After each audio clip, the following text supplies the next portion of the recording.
नमस्कार दोस्तों, युवा शॉर्ट हैंड में आप सभी का स्वागत है। डिक्टेशन 5 सेकंड बाद स्टार्ट होगी।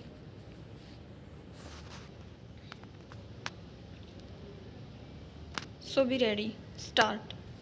उपाध्यक्ष महोदय, प्रस्तावित स्वैच्छिक सम्मान नागरिक संहिता से संबंधित विधेयक लगभग तैयार हैं और सरकार बजट अधिवेशन के दौरान इसे संसद में पेश करना चाहती हैं। विराम। जानकार सूत्रों के अनुसार मंत्रियों का एक दल इस विधेयक को अंतिम रूप दे रहा है। विराम। इसमें विवाह, तलाक, गुजारा भत्ता, बच्चों को संरक्षण और उत्तराधिकार से संबंधित निजी कानून को शामिल किया जाएगा। विराम। नागरिकों को स्वेच्छा से यह घोषणा करनी होगी कि वे अपने ऊपर स्वैच्छिक सम्मान नागरिक संहिता लागू किए जाने के लिए तैयार हैं। विराम। यह विधेयक केवल उन लोगों पर लागू होगा जो नागरिक विवाह के लिए समान कानून के पक्ष में हैं। विराम। विधेयक में विशेष विवाह कानून 1954 को रद्द किए जाने का प्रस्ताव है। विराम। जिन लोगों का विवाह 1954 के इस कानून के तहत हुआ है, उत्तराधिकार के मामले में उन पर आज भी भारतीय उत्तराधिकार कानून 1925 लागू होता है। विराम। पहला, प्रस्तावित विधेयक का दूसरा महत्वपूर्ण पहलू है गुजारा भत्ता। विराम। विधेयक की एक उपधारा में कहा गया है कि पत्नी को उसके पूरे जीवन काल तक पति से अलग रहते हुए भी उसे गुजारा भत्ता मिलेगा। विराम। पत्नी को अलग रहने का अधिकार ऐसी स्थिति में होगा जब पति ने उसे छोड़ दिया हो, उसके साथ निर्दयता का व्यवहार किया हो, पति को कोई खतरनाक बीमारी हो या अलग रहने का कोई अन्य उचित कारण हो। विराम।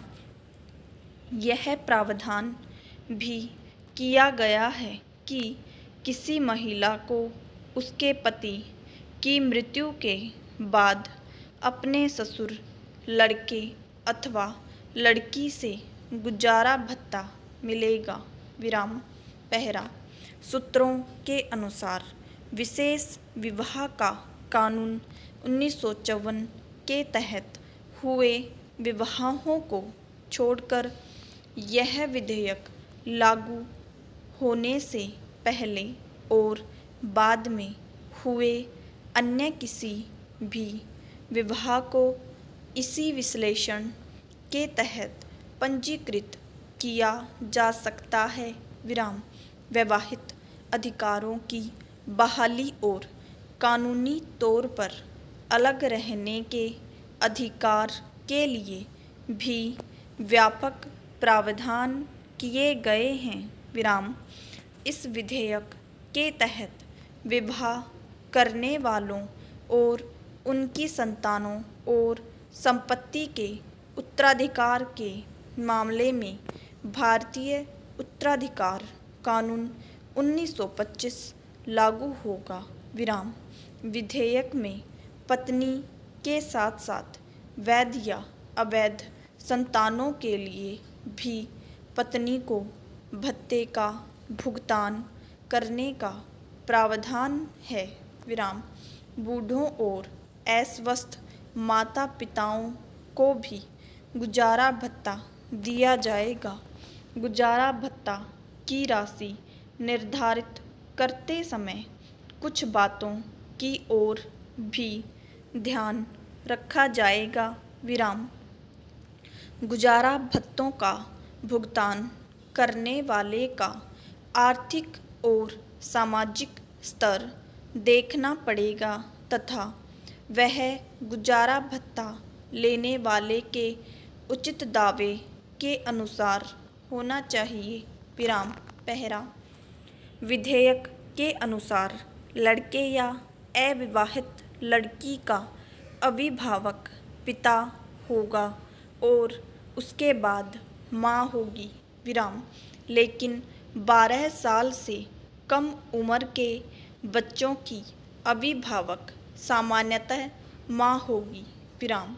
लेकिन अदालत संपत्ति के मामले में अभिभावकों को ऐसा कोई काम करने की इजाज़त नहीं देगी जो उनके नाबालिग बच्चों के हित में नहीं होगा। विराम। अदालत किसी व्यक्ति को किसी नाबालिग का अभिभावक बनाते समय उस नाबालिग के कल्याण का सबसे ज़्यादा ध्यान रखेगी। विराम। पहला, इस विधेयक के तहत विवाह प्रमाण पुस्तिका भी रखी जाएगी और उसमें लिखे बयान दूसरी शादी की स्थिति में साक्षी माने जाएंगे। विराम। इस विधेयक के तहत बनाए जाने वाले कानूनों में विवाह कराने वाले अधिकारी के अधिकार और कर्तव्य निर्धारित किए जाएंगे। विराम। इसमें लिखा होगा कि अधिकारी किस ढंग से पूछताछ और जांच करेंगे, कितनी फीस वसूल की जाएगी, किस प्रकार सार्वजनिक नोटिस दिया जाएगा, इत्यादि इत्यादि। विराम। मेरे विचार में यह विधेयक काफ़ी असरदार सिद्ध होगा। विराम।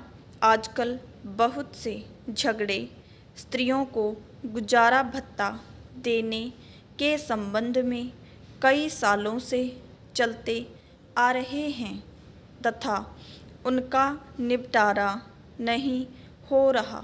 विराम। इस विधेयक के पास होने से तथा नागरिकों द्वारा इसे स्वेच्छा से स्वीकार करने पर तलाकशुदा अथवा पति से अलग रहने वाली महिलाओं को गुजारा भत्ता शीघ्र मिलेगा। विराम।